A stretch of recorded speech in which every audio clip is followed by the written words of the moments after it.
آپ نے سب سے پہلے گھبرانا نہیں ہے. باحثیت قوم ہم اس کا مقابلہ کریں گے. عرصہ پہلے پرائم منسٹر شہباز شریف نے جب ان کے اوپر بہت زیادہ تنقید ہوئی کہ جو بجٹ انہوں نے پیش کیا اس میں تمام کا تمام بوجھ آپ نے سیلریڈ کلاس کے اوپر ڈال دیا, تو اس میں انہوں نے ایک پبلک فورم کے اوپر ایکنالج کیا کہ یس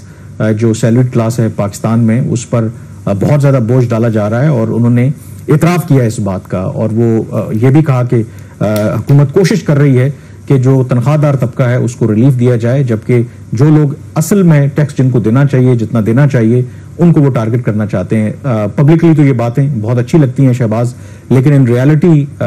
جو گورنمنٹ کام ہے وہ تو وہی کر رہی ہے, اپنے اس اصول کے اوپر کاربند ہے. پرائم منسٹر جو بھی کہیں کہ وہ مزید بوجھ جو سیلریڈ کلاس ہے ایزی ایک وے ہے ٹیکس لینے کا ان پر ڈالنا چاہ رہے ہیں, اور یہ ہم نہیں کہہ رہے بلکہ جو حکومت نے خود کمٹمنٹ دی ہے, جو نیا IMF کا پروگرام ہم نے سائن کیا, اور اس میں ایک یہ ڈاکیومنٹری ایویڈنس ہمارے پاس موجود ہے کہ کیسے گورنمنٹ جو ہے مزید عوام کے اوپر بوجھ ڈالنا چاہتی ہے, خاص کر کے جو تنخواہ دار طبقہ in terms of tax. Kamran, یہ بڑی ہی ایک بدقسمتی کی بات ہے کہ حکومت ان لوگوں کی بات سنتی ہے, ان بزنسز کی بات سنتی ہے جن کے پاس کوئی پاور ہوتی ہے, چاہے پیسے کی پاور ہو, چاہے اسٹریٹ پاور ہو, چاہے شٹر ڈاؤن سٹرائک کی پاور ہو, تو ان کو تو ہر طرح کی ریلیف دیتی ہے. IMF سے معاہدے کرنے کے باوجود ان معاہدوں پہ امپلیمنٹ نہیں کرتی, کیونکہ وہ لوگ یا تو ان کی جو کیمپینز ہوتے ہیں الیکشنز کی ان کو فائنینس کر رہے ہوتے ہیں, اور یہ ہر سکسیسو گورنمنٹ کے ساتھ یہ ایک سلسلہ لگا ہوا ہے, یا پھر وہ تھریٹ کر رہے ہوتے ہیں جو پولیٹیکل انسٹیبلٹی ہوتی ہے اس کو وہ اس کو فردر اس میں اضافہ کر سکتے ہیں, شٹر ڈاؤن سٹرائک کے ذریعے لا اینڈ آرڈر کی سچویشن کریٹ کر سکتے ہیں. تنخواہ دار طبقہ وہ بیچارہ کوئی بھی ہو, چاہے وہ 50,000 روپیہ کما رہا ہو, چاہے 25,000 روپیہ کما رہا ہو, یا 5 کروڑ روپیہ کما رہا ہو, اس کی ایسا کوئی وائس نہیں ہوتی, اور اس چیز کا حکومت نے ہمیشہ ناجائز فائدہ اٹھایا ہے. یہی وجہ ہے کہ پچھلے 2 سے 3 سال میں جو سیلریڈ کلاس ہے اس کے اوپر جو بوجھ ہے ٹیکسز کا وہ ڈبل ہو گیا, اور یہ وہ پیریڈ ہے جب پاکستان میں جو مہنگائی تھی اپنی بلند ترین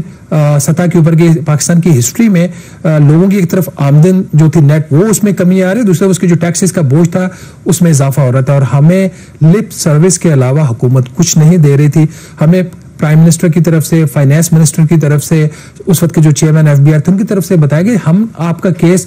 بڑی ہی زور سے اس کو فائٹ کر رہے اور IMF کو منانے کی کوشش کر رہے ہیں. IMF مان نہیں رہا, ہم بالکل اس میں لاچار ہیں. میں اس وقت بھی کہہ رہا تھا ان کی نیت ٹھیک نہیں ہے. اب جو رپورٹ آئی ہے IMF کی اس کے اندر ایک ڈاکیومنٹ ہوتا ہے لیٹر آف انٹینٹ کا, جس کو سائن کرتے ہیں وزیر خزانہ اور اسٹیٹ بینک آف پاکستان کے جو گورنر, اور اس کے ساتھ ایک پالیسی ڈاکیومنٹ لگتا ہے memorandum for economic and financial policies. اس ڈاکیومنٹ کے اندر یہ سارا لکھا ہوتا ہے ناظرین کہ کون سے جو ایکشنز ہیں, اقدامات ہیں, شرائط ہیں وہ حکومت پاکستان جو ہے وہ عمل درآمد ان پہ کرنا چاہ رہی ہے پروگرام کے لیے. تو اس میں میں پڑھ دیتا ہوں انورٹڈ کاماز کے اندر تاکہ کسی کو کوئی غلط فہمی نہ رہے. ایک طرف ہمیں حکومت یہ کہہ رہی تھی کہ آپ کے لیے ہم لڑ رہے ہیں IMF سے, اور دوسری طرف حکومت کے جو وزیر خزانہ ہیں انہوں نے ان رائٹنگ میں IMF کو کیا دیا کہ we aim to increase the personal income tax and corporate income tax to yield ₹357 billion by rationalizing the tax rates for individuals and reducing the number of rate slabs to 5 for salary and non-salary individuals. یہ لکھ کے دیا گیا. اور دوسری بات یہ کہے گی کہ we also aim to reduce the slab جہاں پہ آپ کو میکسیمم ریٹ چارج ہوگا. تو وزیر خزانہ نے یہ لکھ کے IMF کو دیا, جو اب IMF کی جو رپورٹ ریلیز ہوئی اس میں یہ بات سامنے آ گئی ہے کہ جو سلیبز تھی ان کو 5 کیا گیا. حکومت نے اس چیز پہ ایگری کیا, حکومت بالکل ان ایگریمنٹ تھی ود دی IMF. اور دوسرا کہاں پہ آپ کو میکسیمم ریٹ چارج ہوگا. جو بزنس انڈیویجولز ہیں ان کے لیے 56 لاکھ روپے سالانہ آمدن کے اوپر وہ تقریباً آپ کا بنتا ہے 4,66,000 روپے ماہانہ, اور سیلریڈ انڈیویجولز کے لیے یہ جو لیول تھا میکسیمم 35% ٹیکس ریٹ کا اس کو مزید کم کر کے 3,41,000 روپے پر منتھ کی سیلری کے اوپر 35% ریٹ. اور پاکستان کی تاریخ میں اور دنیا کی تاریخ میں ایک یونیک واقعہ ایک اور یہ بھی کیا حکومت نے, جو ہم پہلے رپورٹ بھی کر چکے ہیں. یہ جو IMF کی جو ایک رپورٹ ریلیز ہوئی ہے اس کے اندر بھی یہ چیز سامنے آئی ہے کہ میکسیمم ٹیکس دینے کے اوپر جرمانہ عائد ہوگا. میکسیمم ٹیکس دینے کے اوپر جرمانہ عائد ہوگا. 35% ٹیکس دینے کے اوپر, ٹیکس کے اوپر 10% جرمانہ, ریٹ ہو جائے گا 39% جو ہو چکا ہے, اور 45% اگر اپنے ٹیکس اس کے اوپر پھر 10% جرمانہ ٹیکس کے اوپر، اس کا ریٹ ہو گیا 50%. اور اس کا نتیجہ یہ نکلا کہ پہلے 3 ماہ میں اس مالی سال کے جولائی، اگست اور سپٹمبر پاکستان کی سیلڈ کلاس نے 111 ارب روپے کا ٹیکس دیا، جو پچھلے سال کے مقابلے میں 56% زیادہ ہے. تو یہ کامران یہ صورتحال جو بن رہی ہے کہ تنخواہ دار طبقے نے جس کی آمدن میں کمی ہوئی اور جس کو جو انفلیشن نے زیادہ آگے ہٹ کیا، اس نے 111 ارب روپے کا ٹیکس دیا ہے صرف 3 ماہ میں، جو کہ پچھلے سال کے مقابلے میں 56% زیادہ ہے. اور اب یہ بھی بتا دیں کہ جو تنخواہ دار طبقے نے تو اتنا ٹیکس دیا ہے، جو ماشاءاللہ سے ہمارے تاجر برادری ہے جو اربوں خربوں کا وہ کاروبار کرتے ہیں، تو انہوں نے کتنا ٹیکس دیا ہے، کیونکہ اسی سے آپ کو کلیئر اندازہ ہو جاتا ہے.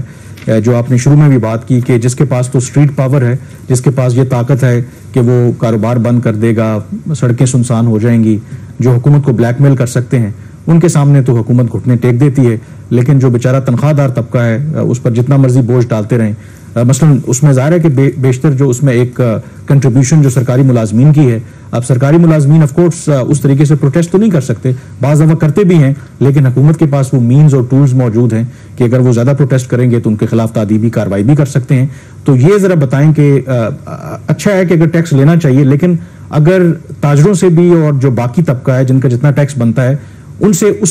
ان کی آمدن کے مطابق ٹیکس لے رہے ہیں تو چلیں، ہمیں کوئی اعتراض نہیں ہے. وہاں پر اتنی چھوٹ کیوں دے رکھی ہے انہوں نے؟ کامران آپ نے اس کی گورنمنٹ ملازمین کی جو بات کر دی ہے اس کا بھی بتا دیتے ہیں. یہ 111 ارب روپیہ جو اکٹھا ہوا ہے، اس میں حکومتی ملازمین نے، جس میں وفاقی اور صوبائی تمام حکومتوں کے ملازمین نے مل کر جو ٹیکس دیا ہے وہ صرف 28 ارب روپے ہے. یہ وہ کلاس ہے، انہوں نے بھی بہت زیادہ کنٹریبیوٹ کیا اور ان کے اوپر بھی زیادہ بوجھ ہے، پھر بھی ان کو 20 سے 25% تنخواہوں میں اضافہ ملا اور ان کا 28 ارب روپے آیا. اس میں اگر آپ دیکھ لیں جو تھوڑا سا خیر ان کو ایڈوانٹیج یہ بھی ہوتا ہے کہ کچھ جو ہیں ان کو گھر کی فیسلٹی بھی ہوگی، میڈیکل بھی ہے اویلیبل ہوتے ہیں، ٹرانسپورٹ فیسلٹی ہوتی ہے، بہت ساری اور چیزیں کی، جاب سیکورٹی ہوتی ہے، گھر ان کو مفت ملے ہوتے ہیں، نامنل اس میں کچھ یہ کرتے ہیں ڈیڈکشن. پروونشل گورنمنٹ کے جو امپلائیز ہیں ان کی کنٹریبیوشن 16.5 ارب روپیہ ہے، جس میں 103% بائی دا وے اس میں اضافہ ہوا. کیوں؟ کیونکہ صوبوں میں انکم کے لیول زیادہ ہے. جو وفاقی حکومت کے ملازمین ہیں انہوں نے 11.5 ارب روپے کا ٹیکس دیا، اس میں 85%. جو پاکستان کا نان کارپوریٹ سیکٹر کا پرائیویٹ امپلائی ہے، سب سے زیادہ ٹیکس اس نے دیا 50 ارب روپے کا، 41% اس میں اضافہ ہوا ہے 3 ماہ کے اندر. اور جو کارپوریٹ سیکٹر کا امپلائی ہے اس نے ٹیکس دیا ہے 32.5 ارب روپے کا. تو 73 ارب روپیہ نان گورنمنٹ امپلائیز نے ٹیکس پے کیا ہے آؤٹ آف 111 ارب روپیہ. تو یہی تو اگر آپ ٹرینڈ دیکھ لینا تو اس سال پاکستان کا جو سیلڈ کلاس ہے وہ تقریباً 500 ارب روپیہ ٹیکس دے گا، گورنمنٹ اور نان گورنمنٹ دونوں کو ملا کے. اب ٹریڈرز کے اوپر، ٹریڈرز کا IMF نے ان کو ہدف دیا ہے کہ جولائی، اگست اور سپٹمبر کے مہینے میں آپ نے ان سے لینا ہے صرف 10 ارب روپیہ. کتنا؟ صرف 10 ارب روپیہ تاجر دوست اسکیم کے تحت، کیونکہ بڑے یہ پاورفل لوگ ہیں، ان کا آہستہ آہستہ پیار سے ٹچ کرنا ہے. چلے پھر بھی اب 10 ارب لے لیں. 30 سپٹمبر تک کامران 10 لاکھ روپیہ بھی نہیں لیا ان سے، 10 لاکھ روپیہ نہیں لیا، صرف 0.0001% آف دا ٹارگیٹ. یہ اور آج اگر ہم بات کر رہے ہیں یہاں پہ بیٹھے تو 15 اکتوبر تک کا نمبر آپ کو پتا کتنا ہے؟ 13 لاکھ روپیہ. یہ حالت ہے تاجر دو اسکیم کی، اور حکومت بالکل ناظرین اس میں سنجیدہ نہیں ہے. یہ کچھ بھی کہے، تنخواہ دار طبقے کے پیچھے بالکل یہ ایک پڑ چکی ہے اور ان کا کوئی موڈ نہیں ہے کہ تاجروں کو ٹیکس نیٹ میں لے کے آئیں. قوانین یہ حکومت کو اجازت دیتے ہیں FBR کو کہ اگر ٹیکس اپنا نہیں دیں گے، ایڈوانس انکم ٹیکس تاجر دو اسکیم کے تحت، تو ان کی جو دکان ہے، ان کی جو شاپ اور باقی جو فیسلٹیز ہیں ان کو سیل کیا جا سکتا ہے، ان لوگوں کو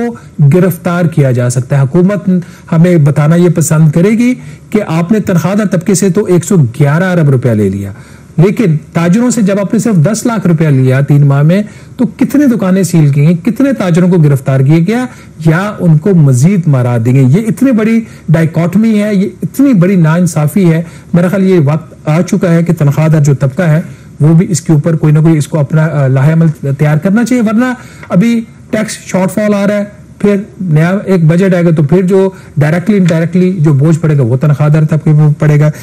جس رفتار سے پاکستان کے قرضوں میں اضافہ ہوا ہے، obviously ڈومیسٹک بھی اور فورن بھی، اور جو ڈومیسٹک قرضہ ہے آف کورس یہ جو نیا اسٹیٹ بینک کا قانون بھی آیا تھا, تو اب کمرشل بینکس جو ہیں وہ لینڈ کرتے ہیں اور اس پر بہترین ان کو گارنٹیڈ جو ہے وہ سود ملتا ہے. اور حکومت جو ہے وہ کوشش کر رہی ہے کہ جو اگر ایک خاص انہوں نے بینچ مارک رکھا ہوا ہے کہ اگر آپ, کیونکہ وہ سیف آپ کی آف کورس لینڈنگ ہے, جب آپ گورنمنٹ کو دیتے ہیں آپ کو تو پیسہ ملنا ہی ملنا ہے, لیکن عام طور پر کمرشل بینکوں کا ایک پرپز ہوتا ہے کہ وہ پرائیویٹ لینڈنگ کریں تاکہ ملک میں اکنامک ایکٹیویٹی بھی جنریٹ ہو. تو ایک بینچ مارک رکھا ہوا تھا کہ اگر آپ وہ بینچ مارک میٹ نہیں کریں گے تو دین ان کو ایڈیشنل جو ہے وہ ٹیکس دینا پڑے گا. اور اس حوالے سے ایک ٹیکس ایڈوائزری فرم ہے, اس کی کچھ اسیسمنٹ بھی آئی ہیں کہ جو اب تک کی صورتحال ہے maybe billions of rupees کا ایڈیشنل ٹیکس جو ہے ان بینکوں پر بنتا ہے. کامران, جو بینک کا اسٹینڈرڈ انکم ٹیکس کا ریٹ ہے وہ 39% ہے, اس میں کوئی اور سپر ٹیکس وغیرہ شامل نہیں ہے. اور حکومت نے 2022 میں قانون سازی کی, چونکہ بینکوں کا ایک بہت ہی ایک سیف قسم کی بینکس انویسٹمنٹ کر رہے ہیں گورنمنٹ ڈیٹ کے اندر, تو گورنمنٹ کو وہ قرضہ دیتے ہیں, اس پہ بڑے آرام سے گھر بیٹھ کے پیسہ بناتے ہیں. انہوں نے کہا جی ٹھیک ہے آپ ہمیں قرضہ دیں, لیکن جو آپ کا 39% ریٹ ہے, اگر یہ ایک سرٹن جو ایک تھریش ہولڈ ہے اس سے اوپر جائے گا تو یہ 49% ہو جائے گا, 10% اضافی دینا پڑے گا. اگر بہت زیادہ گورنمنٹ کو لینڈنگ آپ کریں گے تو آپ کا جو یہ ریٹ ہے 55% ہو جائے گا, 15% اضافی ٹیکس دینا پڑے گا. 2022 میں ٹیکس لگا, بڑی نامنل کلیکشن ہوئی, بینکوں کی لابی بہت اسٹرانگ ہے پاکستان میں, تو انہوں نے 2023 میں اس کو ایگزیمپٹ کروا لیا. یہ ٹیکس اب دوبارہ جنوری 2024 سے اپلیکیبل ہو چکا ہے. Just a brief back ground, ایک اٹیمپٹ ہوئی بجٹ کے دوران جس کے اوپر ہم نے خبر بھی کی تھی, بڑی خاموشی سے جو فائنانس ایکٹ تھا اس میں ایک ڈرافٹ میں ترمیم ایڈ کی گئی کہ یہ والا جو ٹیکس ہے یہ معاف ہو جائے گا, یہ ختم ہو جائے گا. میں نے اس کے اوپر خبر کی, پرائم منسٹر نے اس کا نوٹس لیا اور انہوں نے پھر فائنانس منسٹر کو بلا کے اور اس وقت کے چیئرمین ایف بی آر کو بلا کے ان سے پوچھا کہ آپ کیا کر رہے ہیں. ایونچولی ان کو ماننا پڑا اور وہ جو ترمیم کرنے کی کوشش تھی بینکوں کو ریلیف دینے کی وہ ختم ہو گئی. اب تولا ایسوسیٹس نے یہ رپورٹ تیار کی ہے اور اس رپورٹ کے اندر جو نمبرز ہیں, جو بینکس کے پبلشڈ ریزلٹس ہیں دسمبر 2023 کے, اس کو بیس بنایا گیا ہے اور اس کی بیس کے اوپر انہوں نے پروجیکشن کی ہے اس سال کی 2025 کا جو ٹیکس ایئر ہے, جو دسمبر 2024 میں ان کے ریزلٹس آئیں گے, اس کی بیس پہ یہ پروجیکٹڈ نمبر ہے. تو پروجیکشنز کی بیس کے اوپر جو تولا ایسوسیٹس ہے ان کا یہ کلیم ہے کہ بینکوں کا جو اضافی انکم ٹیکس بنے گا وہ تقریباً بنے گا 197 ارب روپیہ, یہ جو گورنمنٹ کو انہوں نے قرضہ دیا وہ اس کے اوپر. ساتھ ہی انہوں نے دوسری خبر بھی دے دی جو اس رپورٹ کے ان کا دعویٰ ہے, جو بعد میں میری ان سے بات بھی ہوئی. انہوں نے کہا جی کہ بینکس اب یہ لابی کر رہے ہیں کہ یہ جو 197 ارب روپے کا ٹیکس انہوں نے اضافی دینا ہے, ایک تو اس سے گورنمنٹ سے ایگزمپشن لینا, ایک تو یہ کوشش ہو رہی ہے, لیکن ایگزمپشن لینا کوئی اتنا آسان نہیں ہے کیونکہ آپ IMF کے پروگرام کے اندر اس ملک میں کچھ بھی ہو سکتا ہے, اگر کسی کو ریلیف دینا ہو تو حکومت دے سکتی ہے. بہرحال ابھی تک ایک کوشش ہو رہی ہے بقول تولا ایسوسیٹ کے. دوسری بات انہوں نے یہ کہی جو اشفاق تولا نے کہ بینک اب کریں راؤنڈ ٹرپنگ, کیونکہ ان کی وہ جو ایک تھریش ہولڈ ہے اس سے زیادہ انہوں نے قرضہ دیا ہوا ہے حکومت کو, تو ان کو اضافی ٹیکس دینا 197 ارب. بقول تولا صاحب کے راؤنڈ ٹرپنگ اس طرح ہو رہی ہے کہ بینک ایک اے جو ہے وہ ایک بارور کو کہتا ہے کہ آپ میرے سے قرضہ لیں اور بینک بی میں ڈپازٹ کر دیں, تو وہ جو حکومتی قرضہ ہے وہ کم ہو جائے گا, اس پرسنٹیج سے جو ان کا جو پرائیویٹ لینڈنگ ہے وہ بڑھ جائے گی. یہ ایک ان کا دعویٰ ہے کہ یہ کام ہو رہا ہے. میں نے پاکستان بینکس ایسوسیشن سے رابطہ کیا تھا ورژن کے لیے, انہوں نے کہا جی فی الحال ہم اس چیز کے اوپر ورژن نہیں دینا چاہ رہے. بڑی اب ایک ٹرکی سچویشن ہے کہ کیا بینکس ٹیکس دیں گے,